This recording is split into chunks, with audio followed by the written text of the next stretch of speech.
Hey, welcome back everybody. This will be a kind of a short video. My last one I showed, I got all the registration and everything like that all up to date and insurance and so forth. Just got the plates put on today. And got some fancy license plate holders off of Amazon. Put it on there. But as you can see, the vehicle's back up on the little lift stands I got. And the reason for that is I flushed the brake fluid. So got my handy dandy little brake filler and pressurized tank and filled up .DOT4 brake fluid.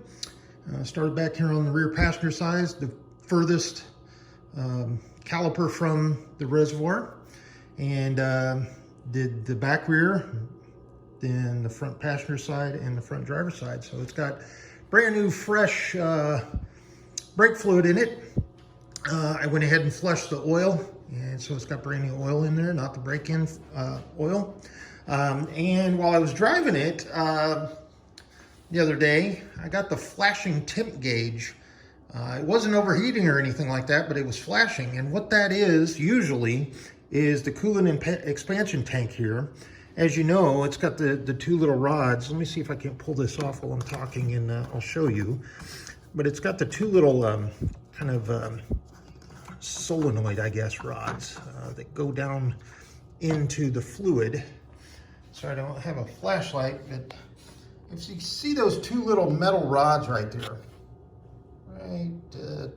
right there. See those two rods go down into the coolant? Well, they come out here, and then of course this is your attachment.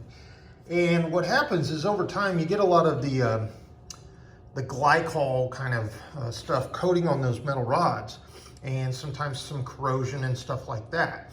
And so what was happening is those two weren't showing that, I had coolant in the tank. And of course, the coolant's right where it needs to be, right in between the minimum and the maximum. I like to keep it about right in the middle so that when it heats up, it goes right to the level it needs to be. If any higher than that, that's going to show you got too much coolant overheating, then you get the flashing temp gauge. So what I did was I pulled that expansion tank off, and I went in, I put rock salt, or some coarse sea salt, probably about a good 2 cups in there, just a little bit of water, and then I shook it around like you'd clean out a coffee pot. And that not only did it get all the crud and the sludge and everything off of that inside of the expansion tank, especially up under here where there's kind of a lip where the air, you'd have to see what I'm talking about, but basically right about here to here, the fluid's never going to go up there unless you turn and brake, because it's got this, the opening, and it's kind of sunk down in there. But anyway, it took all of the corrosion off, cleaned it up just like I said, like a coffee pot. Just put your thumb over the bottom hole, this hole, put your hand over this, and then shake it around really, really good, and then rinse it out. Make sure you get all that salt water out of there and all the little, especially where this piece here goes down in, and rinse it out, and then come in and put the coolant in. Fill it back up, start the car, burp it. I like to squeeze the coolant pipe there on the front of the engine. Make sure it's at the level, let it get up to operating temp, back down, there you go. All right, so that's working now, no flashing temp light. And I did one final check on the DSG transmission fluid level check. So while I was working on the coolant and getting that heated up, it got up to operating temperature for the DSG transmission. I pulled the drain plug, and I probably dropped about a pint more DSG fluid out of the transmission. So that fluid level is exactly perfect where it needs to be. I'm not going to have any shifting issues or anything like that. I am still waiting on the title from DMV. I actually got a notice in the mail today, approximately 3 days after it registered the car. Paid all the, got all the VIN check, got the smog and everything like in my previous video was talking about. Actually got a letter in the mail today that says registration is overdue for this vehicle. This goes back to when I started the registration process. I guess when they closed that out, it automatically generated this letter that says you're non-compliant. And I got that today, and I'm like, well, okay. So I made a copy of the new registration, threw it in the envelope, and sent it on its way with a nice little note on it that says, checkmate. So I win. Other than that, the last few things I need to do as far as mechanical is I want to climb back up underneath there and make sure, you know, we don't have any leaks on the back of the engine. And the reason I want to do that is because I got the skid plate off over there. And so far, everything's looking really nice. No issues other than I did get a lot of that polishing compound. I got it off, but there's still a lot of little white flecks around that I need to clean off. But yeah, that paint did really good, like I said. And now I just need to do the, I did do the blackout on the antenna and all the black areas, the trim, everything like that. I still need to do down here. I didn't want to get on my hands and knees that far, so I got it up on the jack stands ready to go. And I do need to, I'll probably just get them off of Amazon. Excuse me, but I need to get a couple of more of those lug nut covers. I think it was this wheel. I'm missing one. Yeah, I'm missing one there. Missed one on the back passenger side, and two on the front passenger side. So other than that, and then I'm going to start going through this box of stuff over here with the excess parts and see if I can't throw those on OfferUp or Craigslist next, no, probably this week or next week. Get those out of here. Kind of taking up a good spot in my garage right by the door and where I need to work on stuff.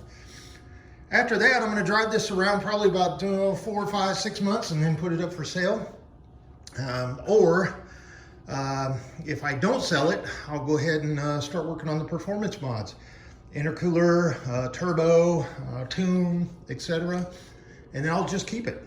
And but I think I'm probably going to sell this one and bring something else in. I'm seeing a lot of vehicles over at the place where I bought this at the insurance auction, and they're reasonably priced.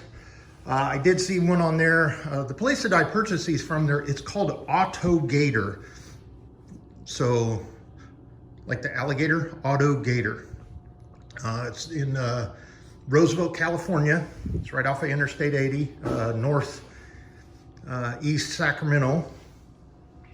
It's not too far away from my home, but they get a lot of insurance salvage. And sometimes, I'm posting this video on the, what is this, the 18th of August.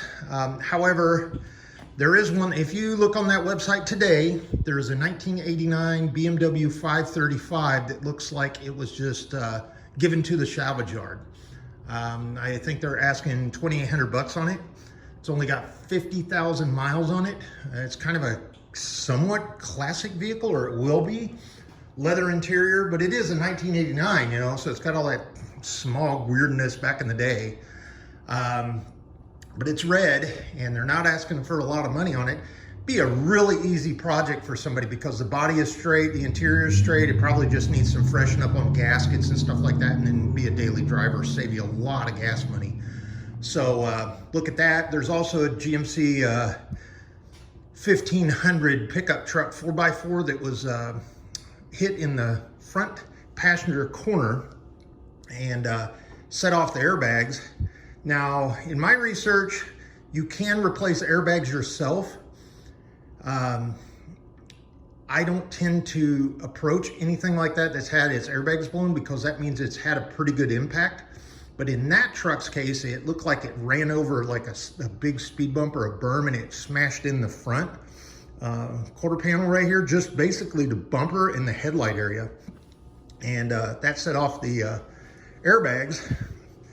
And I think they're asking like $20,000, and that's almost a $80,000 to $90,000 pickup truck. So, and it's I believe a 2020. So anyway, another view of the paint here, and I don't want to be repetitive, so I'll leave this video short, but I just want to show where you're at, where we're at now. Just a couple of more videos, and then we'll wrap this project up and get it out there driving around, breaking it in, and go from there. All right, we'll talk to you soon. Thank you.